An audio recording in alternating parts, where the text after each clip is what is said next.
Hello everyone. This video let us see about superposition theorem. So this superposition theorem states that if a number of voltage or current sources are acting in a linear network, that is, if a network is having more than one number of voltage sources or current sources, means the resulting current in any branch is the algebraic sum of all the currents that would be produced in it when each source acts alone, while all other independent sources are replaced by their internal resistances. That is, the circuit, that is the linear circuit, is having more than one voltage or current sources, means we want to find the current flowing through a particular branch due to the number of sources in the particular linear network. So for that, just we are going to find the current due to the one source at the time other source is replaced by its internal resistance, and again we are removing the first source, we are considering the second source, so that the current flowing through the particular branch will be calculated, and finally the resultant current flowing through the particular branch is nothing but the algebraic sum of a current due to the first source plus current due to the second source. So that is the superposition theorem statement. And here, for better understanding, let us consider this network, that is, find current in each branch of a network using superposition theorem. So this is the network. This network is having two sources. V1 is one voltage source and V2 is another one voltage source.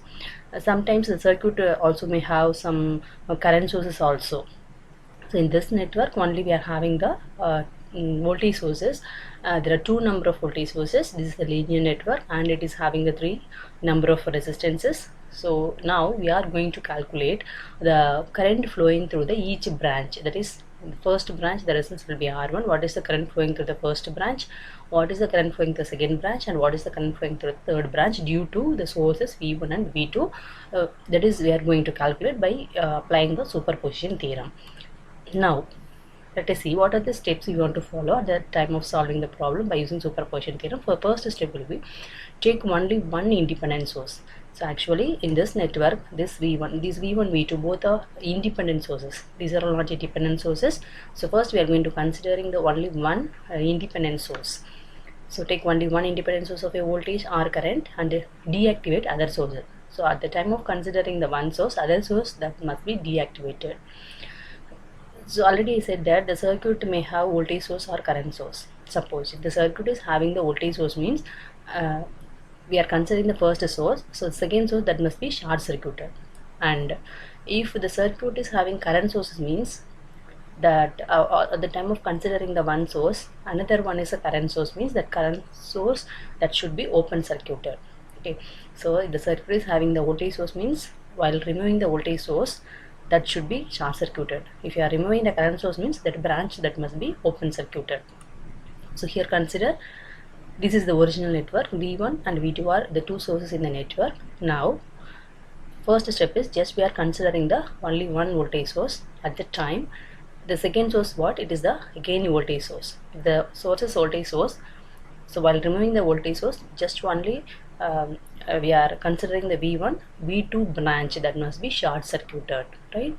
So wherever we are having the voltage source, while considering the one source, other source must be short circuited. Suppose if it is the current source, means what we want to do?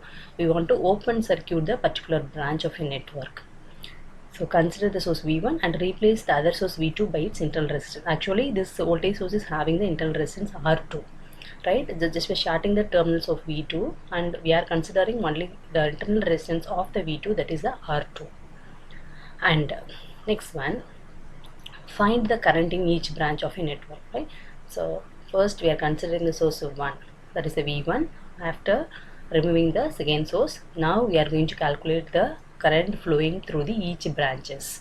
So at the time of considering the first source, the corresponding current in the branch 1, that is the current flowing through the resistance R1 is what? I1 dash. We want to calculate I1 dash, I2 dash and I3 dash. These are all the directions, right? So first we are considering the one source. At the time we are calculating the current in each branch of a network. Then next step, now we are going to consider the other source. So this is the original network. Initially we have considered the first source. Now we are going to consider the second source. Here we are considering the second source. The first source is the voltage source, so that must be short circuited and it is replaced by its internal resistance R1. Now calculate what is the current flowing through the branches of a network due to the second source. Previously we have calculated the current due to the first source. Now we are going to calculate what is the current flowing through the network by considering the second source. So at the time the source 1 must be short circuited. Now the current flowing through each branch of a network due to V2 is what? I2 double dash, I1 double dash and I3 double dash.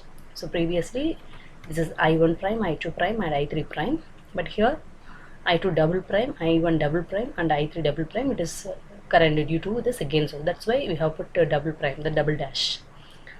Now after calculating the current I1 dash, I2 dash, I3 dash due to the source V1 and the current I1 double dash, I2 double dash, I3 double dash due to the second source.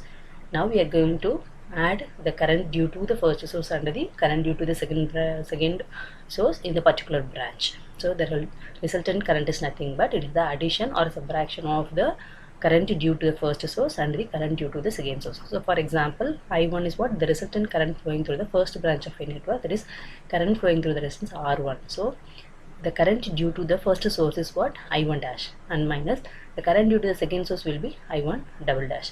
So this plus and minus is nothing but depending upon the direction of current in the particular branch of a network due to the source V1 and V2. Here we are putting the symbol. Okay, so how we are putting the symbol plus minus? This, if the current obtained by each branch is in the same direction, if the current flowing through the particular branch due to V1 and V2 are same direction, means we want to add the current. Suppose the current due to the first source and second source in the particular branch is opposite direction, means we want to subtract the particular current. So now let us see the next slide clearly. So this is the original network. We want to find current flowing through the resistance R1, R2 and R3 due to the sources V1 and V2, two voltage sources. So according to the superposition theorem, initially we want to consider only one source. At the time the second source that must be short circuited. Now calculate the current in that particular branches due to the voltage source V1. So that are all I1 dash is the current flowing through the R1 and R2 current is I2 dash, current flowing through the R3 will be I3 dash. Now again we are considering the second source. Now the first source that must be short circuited. Now calculate the current due to the V2. Due to V2, the first branch current will be I1 double dash, and in the resistance R2 second branch current is I2 double dash and R3 I3 double dash. Now we are going to add the current due to the first source and current due to the second source in each and every branches of a network. So see, what is I1? This is a resultant current flowing through the resistance R1 due to V1 and V2, right? So due to V1, the current flowing through the resistance R1 is what? I1 dash. Due to V2, the current flowing through the resistance R1 is I2 double dash. So consider the direction. This is from left to right. So this is from right to left. Both are opposite direction, right? So the particular first branch, the current direction I1 dash and I1 double dash, both are opposite direction. Okay, so if it is the opposite direction, we want to subtract. We want to put minus symbol between I1 dash and the I1 double dash. Now consider the second branch. So here I2 dash is nothing but a current due to the source V1 and I2 double dash will be current due to the source V2. Here both directions are again opposite, right? So this is from left to right, this is from right to left. Both are opposite direction, so that we want to put a negative symbol between the current I2 dash and the I2 double dash. Now consider the third branch. This is the current due to the first source I3 dash, and this is the current due to the second source I3 double dash. So both are downward direction. Here also downward direction. This is here also the current direction will be downward. So that both are same direction. That's why the current due to the first source and second source are added. So the resultant current, the particular branch of a network due to the two sources will be calculated by superposition theorem. At a time we are considering only one source. at the time the other sources are short circuited. If it is the current source, means that should be open circuited. So each and every time we want to calculate the current flowing through the branches of a network. Now finally we are going to add the current due to the source 1 and due to the source 2. We may also subtract the current. It depends on the current direction due to that source V1 and V2. So these are all about superposition theorem. Okay, thank you for watching. If you are new to this channel, kindly subscribe our channel Triple A Encyclopedia and share all basic concepts of this channel to your friends also.